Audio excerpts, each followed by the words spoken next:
All right, week 9 of college football just happened, and let's just say we had a very interesting weekend that just happened, as there's some upsets, some games that were pretty fun to watch, and all of that. So let's do a quick recap of that, and then I'll give you my top 25 heading up to this week.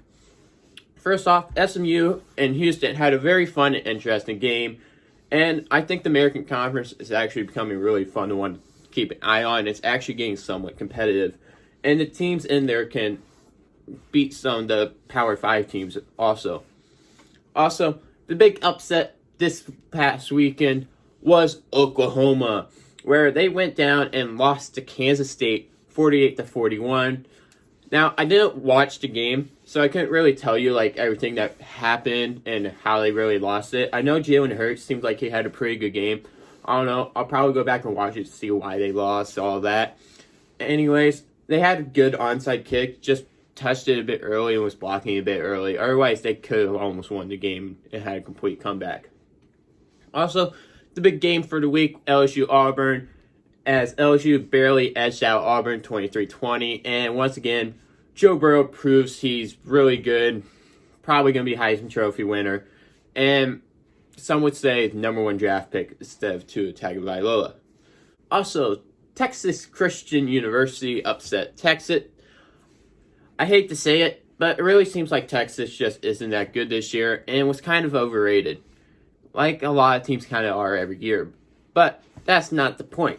Anyways, move on to UCLA as they're quietly becoming better over the course of the year, as the record may not show for it, but Kelly has found his guy to run the offense. So I say be on the lookout for Dorian Thompson-Robinson and the UCLA Bruins in a couple years when Robinson is a senior leading the team. Also, Oklahoma State beat Iowa State, and the 2 big draft prospects for Oklahoma State really led the performance in Chuba Hubbard and Tylan Wallace, and that was a big contribution of why they ended up winning that game. And the big one that hurt me was Michigan down Notre Dame big time with a score of 45-14. And really, there's not much to say here other than Notre Dame was completely outcoached, outplayed, and something needs to happen.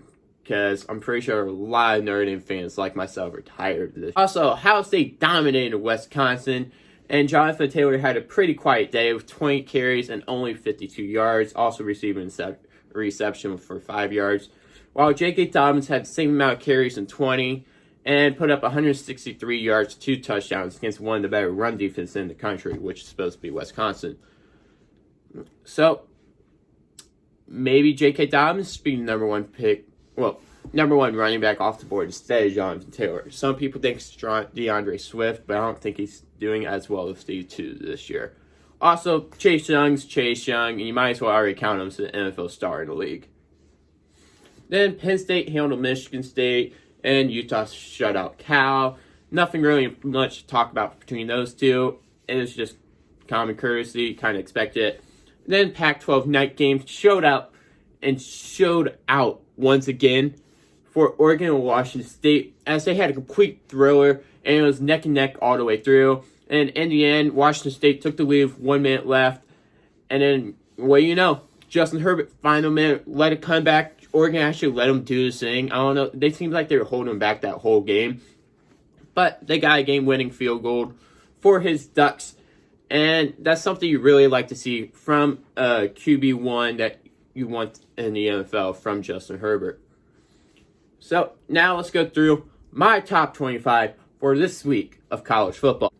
First, we'll start out with the top 10, as Ohio State's number 1 at 8-0, LSU's number 2 at 8-0, Alabama's number 3 at 8-0, Clemson's number 4 at 8-0, and Penn State's number 5 at 8-0. Then we move on to number 6, Oregon at 7-1, Florida's number 7 at 7-1, UGA, Georgia 7-1 at number 8, Baylor's undefeated at 8-0 at number 9, Oklahoma dropped all the way down to 10 at 7-1 record, Utah's at number 11 at 7-1 record, undefeated Minnesota's 8-0 at number 12. Wisconsin, after a loss to Ohio State, moves to 6-2 and drops to number 13. Michigan, after a big win against Notre Dame, moves up to 14th with a 6-2 record. Notre Dame drops after losing to Michigan to number 15 with a 6-2 record. SMU's undefeated at 8-0 and moves to 16. Iowa's at number 17 at 6-2. Cincinnati's at number 18 at 7-1. Appalachian State's number 19 at 7-0. Boise State's number 20 at 6-1. Texas moves down after losing their game to number 21 at a 5-3 record. Wake Forest is number 22 at 6-1. Memphis is number 23 at 7-1. UCF is number 24 at 6-2. Actually, we had a tie for 25th between IU and Kansas State. IU's 6-2 and Kansas State's 5-2. There are some close ones as well as USC. I was considering putting in there Navy, Washington, Louisville, Virginia, but they didn't make it for me. Anyways, what are your guys' thoughts on this past weekend of college football? And of course, what are your guys' top 25? I want to hear them. And make sure to leave some sports suggestions down in the comments below. Who knows? Your sports suggestion may just be one of the next videos. Thanks for watching, everybody. Just make sure to click on those links down below. So there's Discord, Instagram, Twitter, Patreon. Also, just make sure to keep the sports sweet flowing throughout the day.